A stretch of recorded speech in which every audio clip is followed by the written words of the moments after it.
The cemetery of the damned. The townsfolk of Black Hollow never spoke of the old burial ground at the edge of the woods, not unless they were drunk, desperate, or already half mad.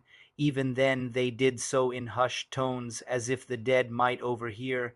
Lena had heard the stories, of course, whispers of graves that opened on moonless nights, of figures seen shuffling between the headstones, their flesh gray and sagging, their eyes glazed with something worse than death. But she hadn't believed any of it, not until they lowered her brother Escoffin into the earth. The funeral had been a quiet affair. No priest would come to Black Hollow Cemetery, so they buried James under the ashen sky, the wind howling through the skeletal trees like a chorus of the damned. As the last mourners hurried away, Lena stayed behind, her fingers tracing the fresh engraving on the tombstone. James Carter, beloved brother, taken too soon. A cold droplet splashed against her hand.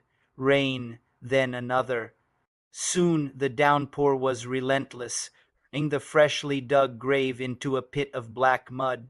That was when she heard it, a faint tapping from inside the coffin.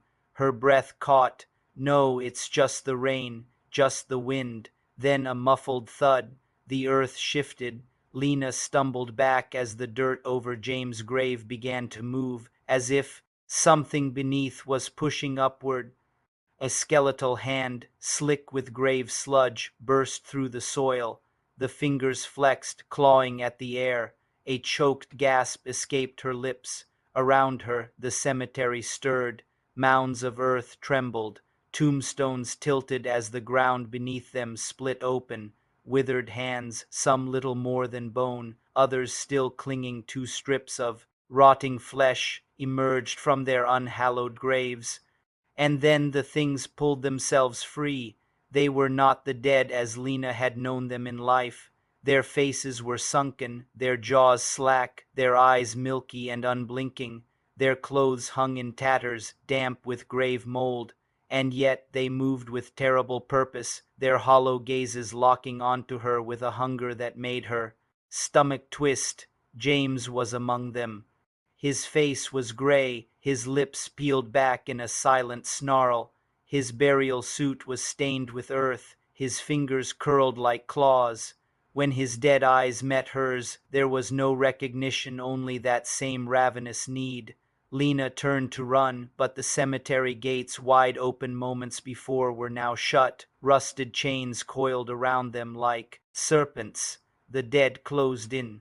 The first one grabbed her ankle, its grip iron strong. She screamed, kicking free, but another seized her arm, its jagged nails biting into her flesh. They did not speak, they did not snarl, they simply took. And as the first teeth sank into her shoulder, Lena understood the truth of Black Hollow Cemetery. The dead here did not rest, they fed, and she was the next meal. Epilogue. Days later, a traveler passing through Black Hollow noticed the cemetery gates slightly ajar. Curious, he stepped inside just long enough to see the fresh grave near the center, its soil disturbed. Something pale and trembling shifted beneath the dirt. Fingers, still slick with blood, reached for the surface. The gates slammed shut behind him, and from the shadows the dead began to rise.